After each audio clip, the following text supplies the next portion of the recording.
Hello there guys, you're listening to Ebird Online and I'm back with another review. My friends, I knew there was a very good reason that I had an intellectual and visceral dislike of Andrew, and I've doubled down on this after events from this week. I'm now 100% sure that Andrew has absolutely no care for Amira whatsoever. Amira's well-being to Andrew is just a theoretical concept, and this week sees Amira try the same old Mexico trick again in Serbia. And so I'm going to be analysing at the end of the video what are Amira's motives and why is it so easy for a dimwit like Andrew to manipulate her. Before I begin, please don't forget to like and subscribe, all of that good stuff. It does make a difference to my analytics. And thank you so much for all the support I've been getting recently. It really does make a difference to my channel. And just to let you guys know, I'm halfway through my Meghan and Harry interview. So stay tuned for that later today. Right, so without further ado, I give you Andrew and Amira.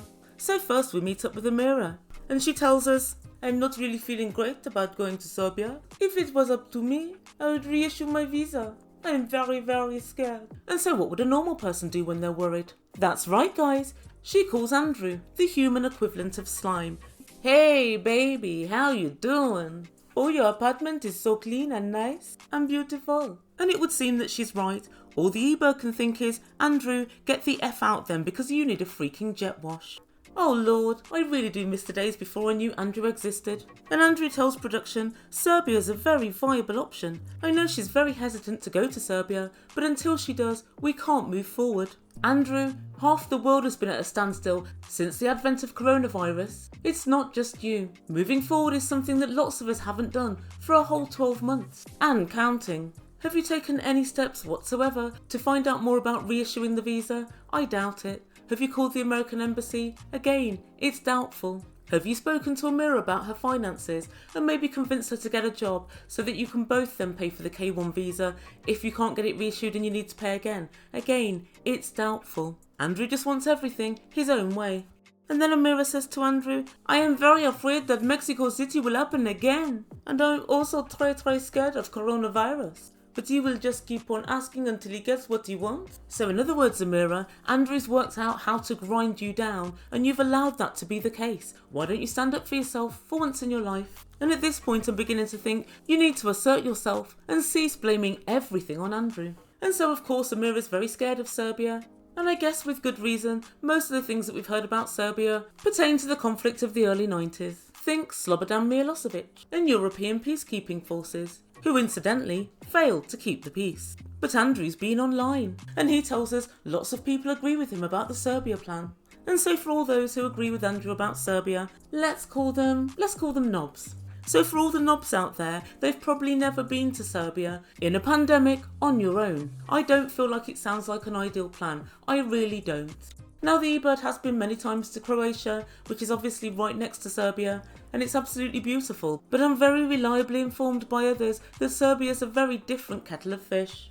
I did a little bit of research, and I discovered a report by a Belgrade-based newspaper, Bilic, and they did a survey on people about bribery, which apparently is pervasive in Serbian culture.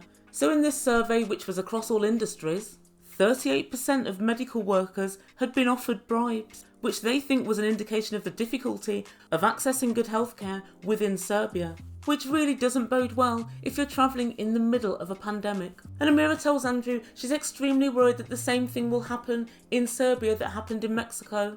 And Andrew said, I know you're worried, baby, but try not to think about it. So this is quite interesting to me because Andrew on social media of late has been saying he doesn't believe that Amira actually went to Mexico and got detained, and he's been on social media liking comments of people that are saying they don't believe in Amira's story. And so this conversation here interests me greatly because Andrew's going along with, I know it's been traumatic, I know it's been worrying for you, but try not to think about it.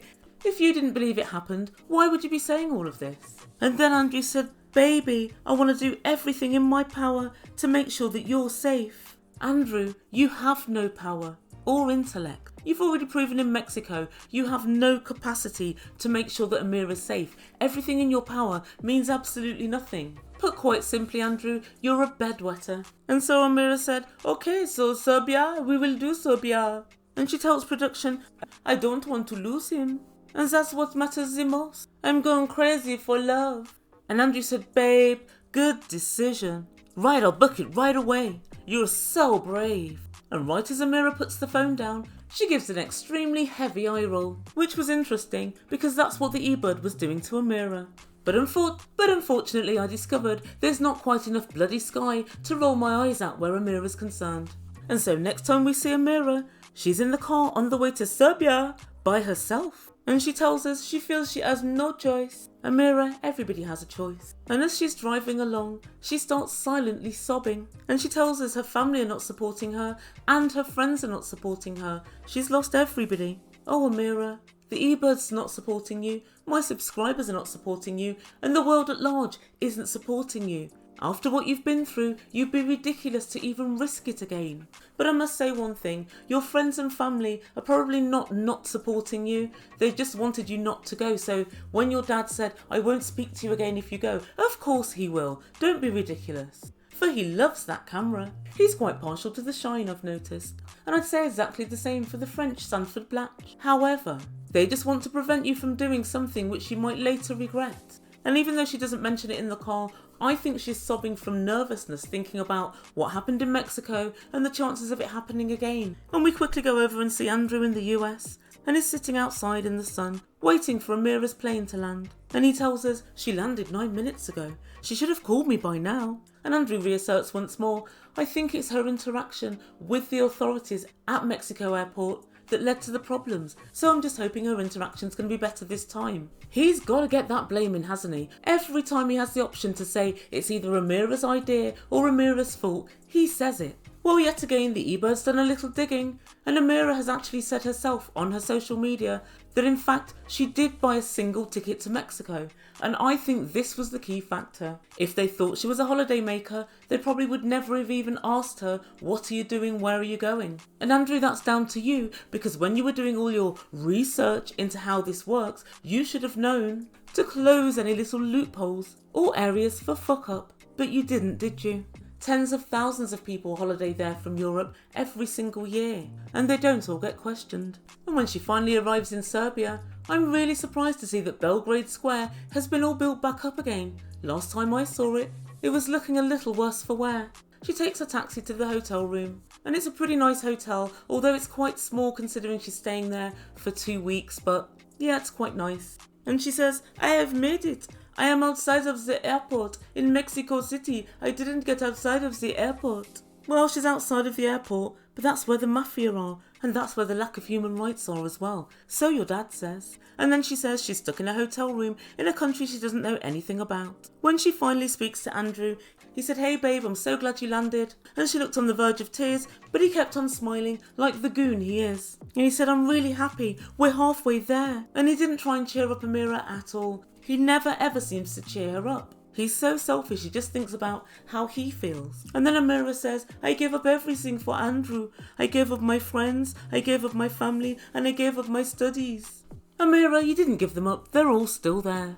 But Amira, you didn't do all of this for Andrew. You also did it because you want to go to the US and you want to have a fresh start and a new life. And that's really clear to me.